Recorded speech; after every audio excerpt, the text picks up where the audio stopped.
মালদার ইংলিশ বাজার ব্লকের বাসিন্দা শিবাই রায়। কিছুদিন আগে বাবা মারা যান শিবাইয়ের। রোজগারের তাগিদেই বিহারের পাটনায় কাজে গিয়েছিল সে। সেখানেই শিবাই তার মোবাইল ফোনটি হারিয়ে ফেলে। শনিবার সকালে সে বাড়ি ফিরে আসার কথা জানায়, কিন্তু 4 দিন কেটে গেলেও এখনও তার কোনো খোঁজ নেই। ইংলিশ বাজার থানায় অভিযোগ করতে গেলে থানা অভিযোগ নিতে অস্বীকার করে বলে অভিযোগ। মোবাইলের লেগে ওর মন খারাপ খুব হয়ে গেছে, তখন ওই কাঁদছিল, কাঁদতে কাঁদতে 2-3 দিন খায়নি, কাজও যায়নি।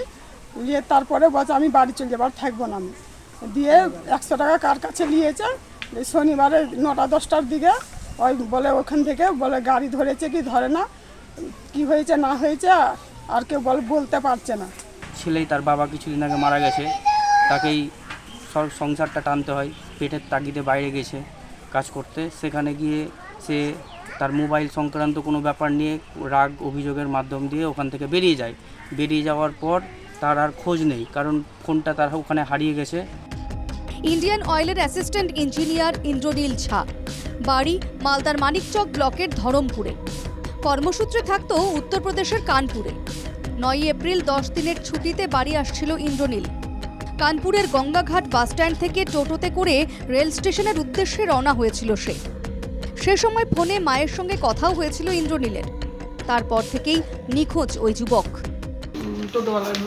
টোটোতে সেই গোলু নামক ছেলেটা ওই স্টেশনে না নিয়ে গিয়ে ওকে শুক্লাগঞ্জ থানা, যেখানে ওর বাড়ি, গোলু আর রোহিত বলে, রোহিতের অ্যাকাউন্টে ওর মায়ের অ্যাকাউন্টে টাকা ট্রানজেকশন হয়েছে, গীতা দেবীর অ্যাকাউন্টে। আর গোলু ছিল টোটোওয়ালা। গোলু ওই মোবাইলটা নিয়ে ওকে কিছু হয়তো খাইয়েছে না কি করেছে জানি না। দিল্লিতে কাজে গিয়ে নিখোঁজ মালদার রতুয়ার পুখুরিয়া এলাকার বাসিন্দা শেখ আইবুল।